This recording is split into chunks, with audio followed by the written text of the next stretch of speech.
Welcome back to Craft Politics, everyone. We are here for a cheeky half, which means it's a short 15-minute episode. We are drinking. What are we drinking today? We're drinking a Octopus Wants to Fight IPA, which is from the Great Lakes Brewery, because we're actually not at home in Vancouver. We are now in Toronto, where it's minus 13, and we've been dragged here for the week. It's fucking miserably cold, but... It is very cold. But it was better for you on the plane, wasn't it? Because you were in business class, of course. It was with an upgrade. your fancy la-di-da super elite. I was at the back in steerage. In fact, I think I was actually serving drinks on the plane. But it's okay. I'm not bitter. But as long as you got here comfortably. I didn't partake in the champagne, though. I thought I'd save myself. Well, the world rejoices. Okay, we're going to do a quick wrap-up of last week's episode. We got some feedback. We met with our producers, Nada and Rita, and they had some really nice things to say about us, didn't they? They were quite cruel, actually, because apparently I have a resting bitch face. Yeah. And my microphone was crap, so I now have a new microphone, but this one's not actually plugged in, so I could literally throw it away and it would still work. But just to prove so I had a bad microphone. Oh, and also I didn't have anything on my walls in my apartment, which apparently is a sign of something missing in my life. But mainly the resting bitch face. So this week I've had a haircut. I've used moisturising cream. I've had a little bit of Botox done.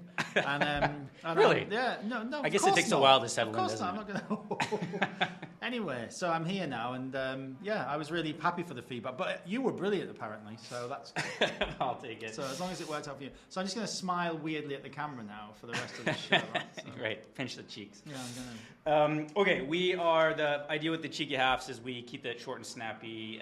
We speak to a guest every other week, and so it is Inauguration Day. We are recording this a couple hours after President Trump got to the microphone and gave a bit of an interesting inauguration. Why don't I walk us through the highlights, and then we can try and make sense of it. And we should talk about the beer as well at some point. Yeah, we should talk about the beer. It is delicious. It's exceptionally hoppy, which I quite like.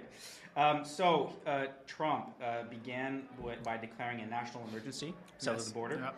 Yep. He's reinstating his Remain in Mexico policy, wants to send troops to the border. He's going to defeat inflation. He's apparently also looking for a disease that he can use a 1942 piece of legislation to close the border. Apparently, so the BBC tells me. Oh, is that so? So yes, what else was there? America will be a manufacturing giant. Yep. Once again. We had the gender stuff. Yeah, gender stuff. Well, I was going down my list. I was trying to see in what sequence that came in. But after he talked about trade, he talked about government efficiencies, an executive order to immediately stop all government censorship, law and order in our cities, and yes, his 8th item on the list, give or take, I may not have my math spot on, was to end government policy of trying to socially engineer race and gender into every aspect of public and private life. So it's an interesting mix of priorities. Good luck with that. What do you think about it? Whenever I look at these things, I think of what would one of my political heroes have done in those circumstances. And I think back to Ronald Reagan, and you think about his inauguration speeches, which were about defeating communism, about projecting American power, really serious themes. And there's some stuff in here which I wouldn't disagree with, but when we're down to what I think are fairly base issues, some of them, and the whole gender thing, and some of his asides were just a bit strange, really, right? Like, of all the things, when you're trying to project this new American golden age, it's just this kind of mishmash of what that's just pulled from a lot of the new right, the new conservative thing of, well, we know what we're against, but not really what we're in favour of. And I don't disagree with everything he said, but it just, I just think.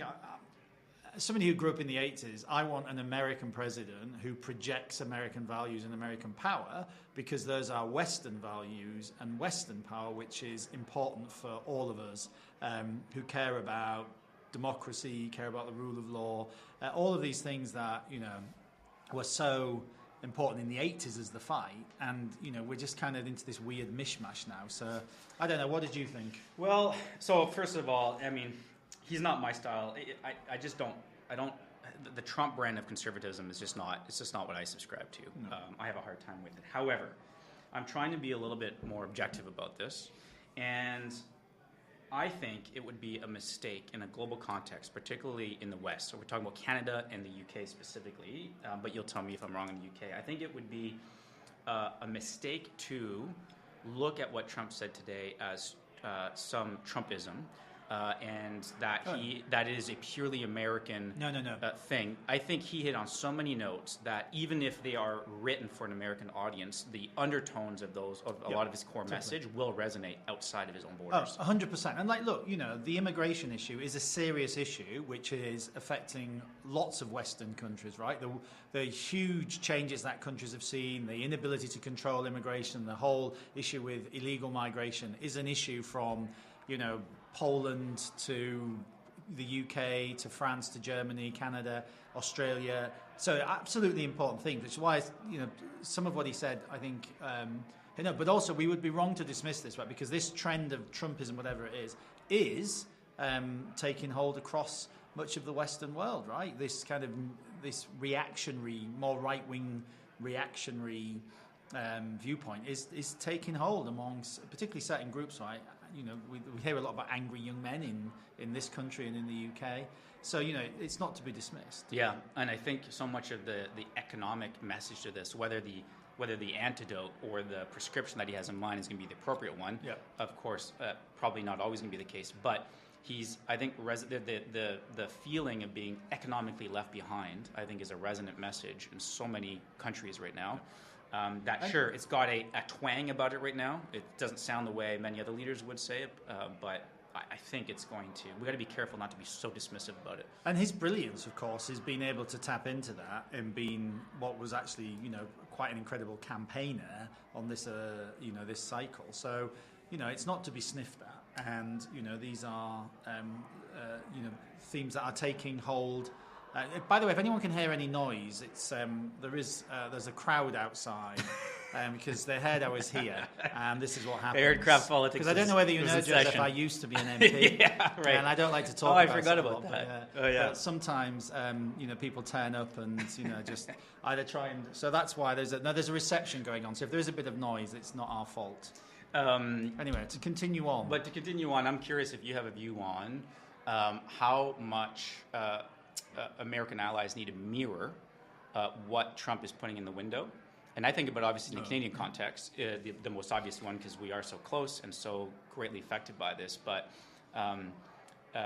you see the speed with which the current federal caucus and cabinet are reacting to this, the degree to which the premiers of each of the provinces in Canada have come together to try to figure out what the response was going to be on the risk of tariffs. And, of course, that is the other big headline today. No tariffs coming immediately mentioned. But that could change tomorrow. It could change in 2 days. We don't know.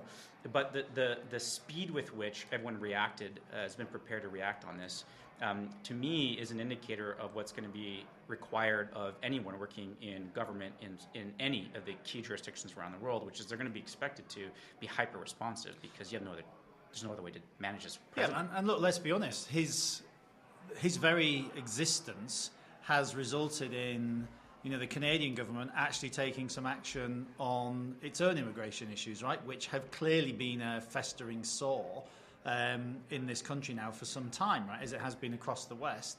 The fentanyl stuff, the drug stuff, it took Trump coming into power for the government here to ramp up enforcement and all of the stuff coming through the ports and pouring across into the US. Now that should have happened anyway, right? Fentanyl and all this, it destroys people's lives. But it took Trump, so there is governments are going to have to respond around the world, and so they should, right? Because actually, perhaps I sounded too negative in my initial reaction to Trump stuff, because he's onto something, right? On lots of these things, he is onto something, and lots of governments have chosen not to address these festering sores in our societies, and that probably is why mainstream parties are either being taken over by, more harder elements, or are being replaced altogether by entirely new parties, right? So I'm finding it interesting that all the provinces now in Canada are talking about, our response to this is we now need to break down interprovincial trade barriers.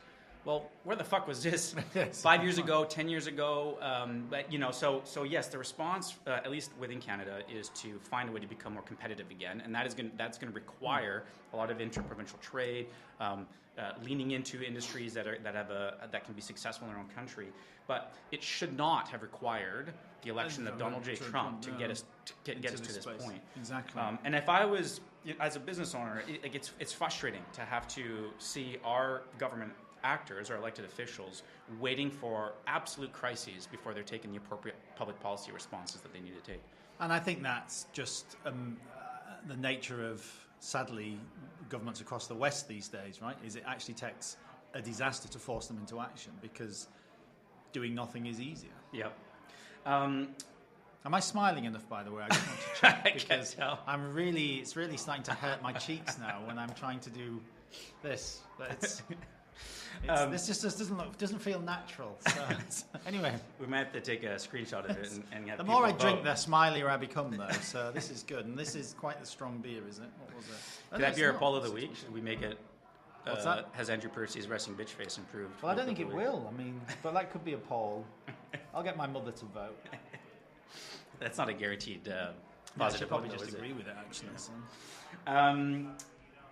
I'm trying to figure out whether I'm slightly optimistic about what all this means I'm going to obviously for Canada specifically, but I think you can apply writ large, which is, well, he talked about at the end we're going to win again, and that to me is the language of someone who treats everything as a transaction and as a deal, and the fact that he doesn't have tariffs immediately today could be because he wants to find the best deal, and that best deal may not be an automatic 25% tariff applied across the board.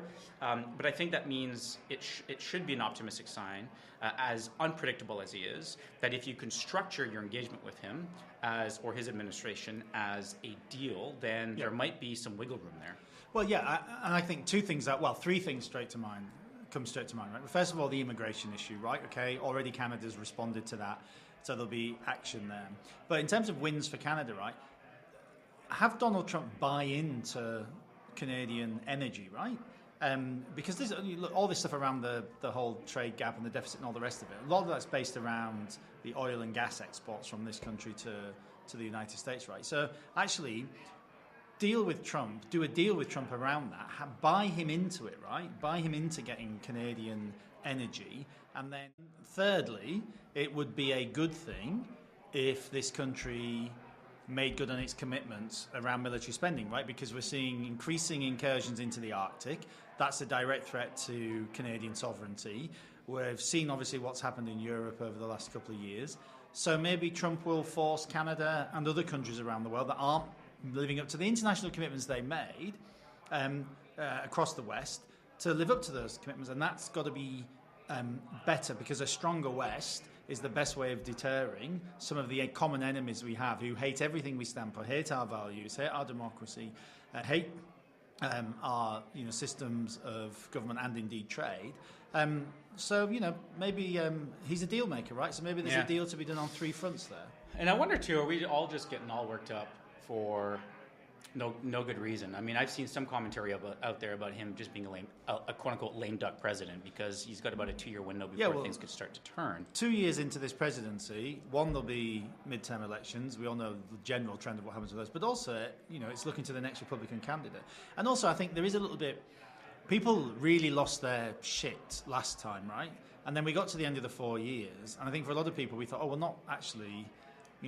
for all, the words that were used by, including some people in the UK at the time, like about him being a fascist and all this lot, this kind of over-the-top language. And we got to the end of the 4 years, and America was still there, democracy was still there, institutions were still strong. Although there's an interesting thing in one of the articles we saw earlier, this poll saying that a majority of I think civil servants would defy an order from Trump, even if it was a legal order, if they disagreed with it. Now, that is not acceptable, right? And that is really quite dangerous. We saw a bit of this in the UK, actually, in the last couple of years we were in power, particularly when we were trying to do things like the Rwanda policy, where you had civil servants actively trying to prevent policy happening. And that's that is quite dangerous when you get into that situation of a democratically elected president being unable to deliver on the things he promised.